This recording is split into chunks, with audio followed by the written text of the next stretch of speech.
Hi, and welcome to this episode of John's Model Kit Review. In today's fun in-process review video, we'll be looking at the 1/48 scale Tamiya He.162 A2 Salamander. This is Tamiya kit number 61097. This kit was originally released in 2006, and it was reboxed in 2008. In this review, I'll be giving a brief history of the He.162. We'll be going through the kit instructions, and we'll talk about any problem areas to watch out for during the construction phase of the build. We'll also look at the fit of the major parts, and we'll talk about the surface detailing on the exterior of the kit parts. We'll look at the detail found on the interior of the kit. We'll also talk about the detail on the smaller parts that make up the engine and the landing gear. We'll look at the clarity and the fit of the clear parts. We'll talk about the marking options that are included with the kit, as well as the quality of the decals themselves. I'll also go over any aftermarket items that I plan to use during this build. The revolutionary German Heinkel He.162 went from development stage to deployment in the remarkably short period of 7 months. In September of 1944, with Germany suffering under the continual day and night Allied bombings, the German Air Ministry issued a call for proposals for a simple-to-control and easy-to-produce single-engine jet fighter, codename Volksjäger, or People's Fighter. Among the conditions to be met was a top speed of over 750 kilometers per hour, flight endurance of over 30 minutes, and a takeoff distance of 500 meters.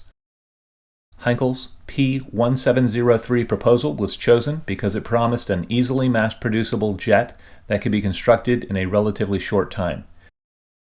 The first production model, the A2, featured a BMW 003 engine capable of a top speed of 838 kilometers per hour. It was armed with two 20mm MG-151 machine guns. The layout of the He.162, with its engine just above and behind the cockpit, necessitated the use of an ejector seat. This was a relatively new innovation at the time. One unit was equipped with the He.162 prior to the end of the war, where they saw only 1 month of active duty. The only known combat victory of an He.162 was the unconfirmed downing of a British Hawker Typhoon. Looking at the kit instructions, Step 1 has us building the engine dolly. This looks very straightforward. In Step 2, we're starting work on the interior of the aircraft. Tamiya provides decals for the seat belts on this kit. I'll probably replace those with some photo etch parts. The detail on these parts looks excellent, as does the fit of the parts to one another. You can see the instrument panel here. When I bought this kit, it came with the Yahoo upgraded instrument set, and so I plan to use that. In Step 3, we're assembling the landing gear. This looks to be very straightforward, and the detailing on these parts looks great. In Step 4, we're continuing with the landing gear assembly. Tamiya's design has us building the main landing gear outside of the aircraft and then installing that in the aircraft as a unit. This is a detail in the wheel well on this kit. And again, the detail on these is very crisp and very petite. In Step 5, we're adding details to the fuselage sidewalls, and then we're adding some of the interior parts and the forward landing gear to the starboard fuselage half. Once again, detail on these parts looks excellent. I've only sprayed the RLM66 here, but the interior should look fantastic once it's detail painted. In Step 6, we're installing the main landing gear. We're also installing the wing spar, as well as the included weight that will keep this from being a tail sitter. And I love the fact that Tamiya provides a weight for the kit, and you don't have to try to figure out how much weight you'll need in the end. In Step 7, we're just building the tail assembly. Step 7 also has us cutting part E6, and these are the main landing gear doors. If we're posing those open, we need to cut these apart as shown. The fit here looks to be superb. In Step 8, we're building the wings. Again, we just have absolutely superb fit, and any seams fall on natural panel lines. In step 9, we're attaching the wings and the tail assembly. We're also attaching the instrument panel. Just setting these parts in place, it looks like we'll be able to get a filler-free assembly on the tail section. Likewise, the wings fit very precisely to the fuselage fillets. In step 10, we're just mounting the cannons and the landing gear doors to the kit. In step 11, we are building the closed-up engine assembly. And in step 12, we are building the opened-up engine assembly. Step 12 has two parts. It has the upper part shown here. It also has a lower part for the completion of the engine, and it shows how to mount it to the dolly. The detail on the engine parts themselves looks to be excellent. They have very fine raised rivet detail and engraved detail. Here's some more of the engine parts. These also look fantastic. And I think the only thing you may have to deal with is just a little bit of flash on some of the smaller parts. One thing I really like about this kit is that Tamiya has included all the parts you need to build the engine closed up as an assembly and opened up as an assembly.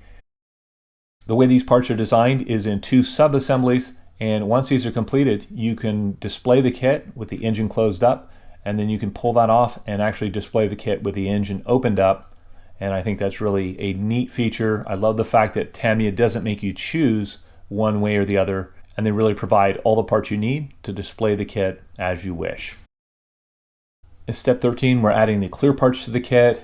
Step 13 also shows the closed up engine option being set down over the two posts that are coming out of the fuselage. Looking at the clear parts, these are very nicely engraved. They're also very thin, and I don't anticipate any problems with these at all. The pilot figure is well molded, and it also looks kind of sinister with the goggles down over his eyes and the oxygen mask in place. In step 14, we're completing the steps to display the engine on the aircraft in the open position if that's what we wish to do. Looking at the color and marking guides, there are 4 marking options included in this kit. Each marking option gets its own 4-view diagram, which is very nice. My only complaint with these is the color callouts. These are all shown with Tamiya paints.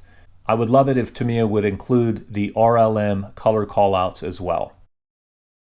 The decals themselves seem to be well printed. They seem to be in register, and I don't think these should pose any problems. The surface detail on the exterior of the kit is very nice. It's petite, it's engraved. They have raised hinge detail in areas. They also have rivet detail in areas. The truth is that the He.162 was a very simple aircraft. The wings themselves were made out of plywood, so there's almost no engraving on the wings, and that's accurate for the actual aircraft. Additionally, most of the rivets on the exterior of the He.162 were faired over with putty and then sanded down. In conclusion, I really think Tamiya hit it out of the park with this one. This is a gem of a model kit. It has lots of reference material included in the kit. It has clever engineering. It has excellent detail on the small parts. It has excellent detail on the exterior parts. It has excellent fit throughout, and the decals themselves look very nice. There's lots of nice options and the parts to complete this kit in any way you choose. I would recommend this kit to modelers with some experience handling small detail parts, and the only downside I really see to this kit is the color callouts in the instructions. I just wish Tamiya would include the RLM color callouts instead of only referencing Tamiya paints. Well, I'd love to know what you guys think. If any of you out there have built the Tamiya He.162, please feel free to comment in the comment section below. As always, I hope you found this video entertaining and informative, and until next time, model on.